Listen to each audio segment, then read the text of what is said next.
सुप्रभात विद्यार्थी मित्रों, आज हम हिंदी के अंदर देखेंगे सूरदास के पद, जिसके रचयिता है सूरदास जी। यह सूरदास जी ने पदों की रचना की है।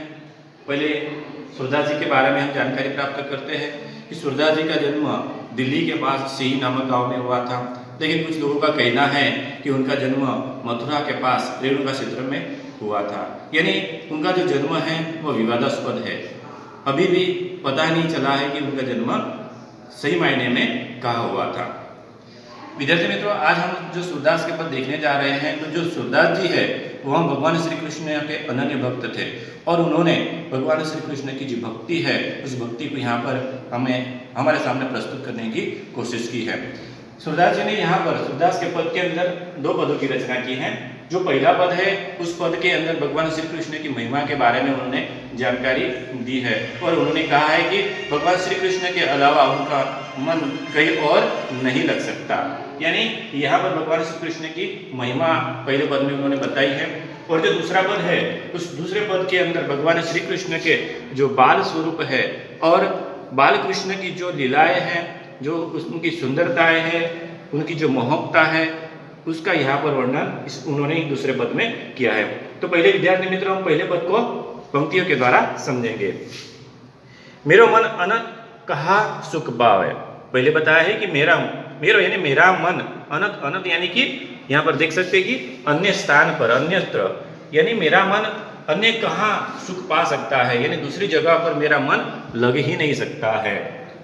जैसे उड़ी जहाज को पंछी फिर जहाज पर आवे। जैसे कि जहाज पर बैठा हुआ पंछी होता है, वो उस जहाज से उड़कर चला जाता है, लेकिन फिर से वापस लौटकर वह उसी जहाज पर आकर बैठ जाता है। उसी तरह मेरा मन भगवान श्री कृष्ण की ओर से हटकर अन्य देवता के ऊपर जाता है, लेकिन फिर से मेरा मन, जो मेरा ध्यान है, वो भगवान श्री कृष्ण के ऊपर केंद्रित हो जाता है। जैसे कि एक जहाज पर से उड़ा हुआ पंछी फिर से जहाज पर आ जाता है। कमल नयन को छोड़ी महात्म और देव को ध्यावे। कहते हैं कि कमल नयन, कि भगवान श्री कृष्ण कैसे, यहाँ पर देख सकते हैं कमल नयन यानी कमल के समान नेत्र वाले जो भगवान श्री कृष्ण हैं, उनको छोड़कर मेरा मन कहीं और नहीं लग सकता है। यानी तीसरी पंक्ति में उन्होंने बताया कि कमल नयन को छोड़ी महात्म और देव को ध्यावे। कमल नयन जैसे भगवान श्री कृष्ण को छोड़कर, महात्म यानी महान, ऐसे भगवान श्री कृष्ण को छोड़कर मेरा मन और कहीं और लग ही नहीं सकता है। आगे कहते हैं परम गंगा को छोड़ी प्यासो दुर्मति कूप खनावे। कहते कि यहाँ पर परम गंगा, जो गंगा नदी है, उसकी पवित्रता की बात की है कि सभी कहते हैं कि जो गंगा नदी है वो बहुत ही पवित्र है। यानी प्यासो यानी यहाँ पर देख सकते हैं कि प्यासो यानी कि प्यासा और कूप यानी कि कुआं। तो चलो इस पंक्ति को हम समझते हैं कि परम गंगा को छोड़ी प्यासो दुर्मति कूप खनावे। यानी जो पवित्र गंगा है उस गंगा नदी के जल को छोड़कर दुर्मति यानी मूर्ख है वह कौन, जो कूप खनावे यानी खुदाई करता है। परम गंगा के जल को छोड़कर, परम गंगा के समान जल को छोड़कर अगर कोई कुआं खुदता है, यानी कुएं की खुदवाई करता है, तो व्यक्ति कैसा है, मूर्ख है।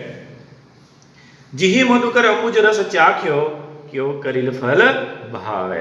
यानी कहते कि जिहि मधुकर, मधुकर यानी भौरा, अम्बुज यानी कि कमल, जिस मधुकर यानी जिस भौरे ने कमल का रस चख लिया है, क्यों करिल फल भावे, तो उस भौरे को करिले समान कड़वे फल की जो अनुभूति है, जो स्वाद है, वो कहाँ से अच्छा लग सकता है। यानी जिस भौरे ने एक बार अगर कमल के रस को चख लिया है, वो कमल वह करील के फल को कैसे अपना सकता है, उसे कैसे करीले जैसा कड़वा फल अच्छा लग सकता है। आगे कहते हैं कि सूरदास प्रभु काम गेनो तजी छेरी कौन दुहावे। कहते कि सूरदास खुद अपने आप को कहते कि हे प्रभु कामधेनु समान, आप तो भगवान श्री कृष्ण कामधेनु समान गाय हो। जैसे कि कामधेनु यानी अपनी इच्छा पूर्ण करने वाली गाय की बात यहाँ पर उन्होंने बताई है कि भगवान श्री कृष्ण आप तो कामधेनु समान हो और आपको छोड़कर छेरी यानी कि यहाँ पर हम देख सकते हैं कि छेरी यानी कि बकरी। अगर कामधेनु समान गाय है, उस गाय को छोड़कर छेरी कौन धुआवे, यानी बकरी को कौन धो सकता है।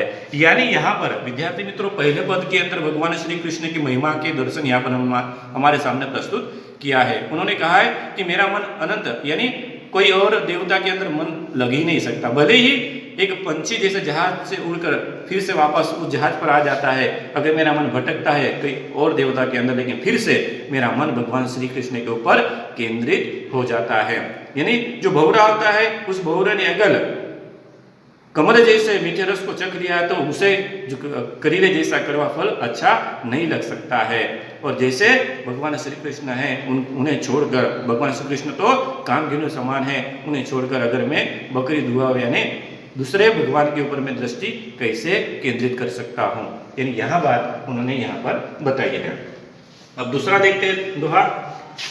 दूसरे दोहे के अंदर बाल कृष्ण की लीला का यहाँ पर मनोरम्य वर्णन किया है। देखते हैं। शोभित कर नवनीत लिए, शोभित यानी अच्छे लग रहे हैं, कर यानी कि हाथ, नवनीत, नवनीत यानी यहाँ पर देख सकते हैं हम मक्खन, उनके हाथ मक्खन है, उनके हाथों में मक्खन है, इसके लिए उनके हाथ बहुत ही अच्छे सुंदर लग रहे हैं। घुटुरुनि चलन रेणु तन मंडित मुख दधी लेप किए, घुटरुन यानी घुटनों के बल वहां चल रहे हैं, रेणु यानी कि धूल, तन मंडित, घुटनों के बल चलने की वजह से उनका जो तन है, उनका जो शरीर है वो कैसा हो गया है, धूल से भरा हुआ है, उनके शरीर के ऊपर धूल लग चुकी है।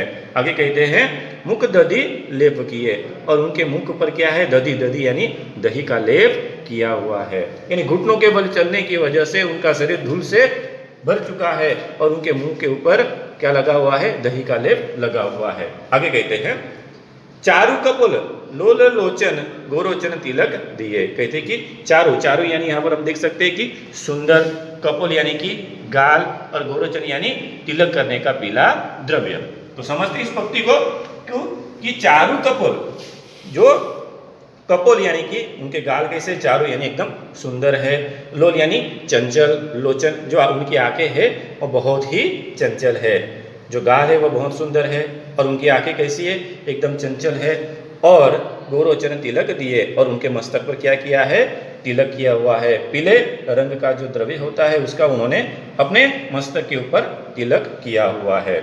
आगे कहते हैं कि लट लटकनी मनु मत मधुप गन मादक मधु ही पीवे, यानी कहते हैं कि लट, उनकी जो लटे है, जो बालों का गुच्छा है वह लटे लटक रही है, मनु यानी मानो, मत मधु यानी जो भौरा है उन्होंने उसने क्या पिया है, मादक यानी केफीर, जो केफी द्रव्य होता है, द्रव्य यानी नशीला द्रव्य उसने पिया है। उनके सर के ऊपर जो लटे हैं वह ऐसी लटक रही है जैसे ऐसा लगता है कि कोई भौरे ने नशीला द्रव्य पिया हो और वह गुंजन करता हो, इस तरह उनकी लटे लटक रही है। आगे कहते हैं कठुला कंठ व्रज केहरी नक राजत रुचिर ही है, कहते कि कठुला, कठुला यानी यहाँ पर हम देख सकते हैं कि चांदी की चौकिया, रुचिर यानी सुंदर, देखते हैं इसी पंक्ति को समझते हैं अभी कि कठुला कंठ, उनके गले के अंदर क्या है, चांदी की चौकिया है, केहरी नख यानी जो सिंह है उसके नख से बनी हुई माला, राजत यानी अच्छी लग रही है, सुंदर लग रही है, उनके गले के अंदर चांदी की चौकिया और सिंह के नख से बनी हुई जो माला है उनके गले के अंदर बहुत ही सुंदर लग रही है। आखिर में कहते हैं धन्य सुर एको पल ए ही सुख का सतकल्प जिए, कल्प यानी यहाँ पर हम देख सकते हैं कि 4 करोड़ 32 लाख वर्ष की अवधि। तो आखिर में कहते हैं कि धन्य सुर, हे सुर, मैं सूरदास, हे प्रभु मैं तो धन्य हो जाऊंगा, अगर आपका एक ही पल अगर दर्शन हो जाए तो मेरा जन्म धन्य हो जाएगा, फिर मुझे सतकल्प यानी इतने 4 करोड़ 32 लाख वर्ष जीने की कोई आवश्यकता है ही नहीं। तो यहाँ पर सूरदास जी ने दूसरे पद के अंदर बालकृष्ण की जो महिमा है, जो उनका रूप सौंदर्य है उसका वर्णन किया है, उनका जो शरीर है घुटनों के बल चलने की वजह से धूल से मंडित हो चुका है, धूल लगी हुई है, उनके गाल बहुत ही सुंदर लग रहे हैं, सर के ऊपर तिलक किया हुआ है और मुंह के ऊपर दही का लेप किया हुआ है, ऐसे भगवान श्री कृष्ण बहुत ही सुंदर दिखाई दे रहे हैं। आखिर में कहते हैं कि ऐसे भगवान श्री कृष्ण के अगर एक पल भी दर्शन हो जाए तो मुझे 100 कल्प जीने की कोई आवश्यकता है ही नहीं। यानी विद्यार्थी मित्रों, इन दोनों पदों के अंदर सूरदास जी ने भगवान श्री कृष्ण के प्रति अपनी जो महिमा है, अपनी जो भक्ति है, उस भक्ति को यहाँ पर प्रस्तावित करने की कोशिश की है। मैं आशा रखता हूँ कि मैंने आपको जो समझाने की कोशिश की है आप अच्छी तरह से समझ गए होंगे। धन्यवाद।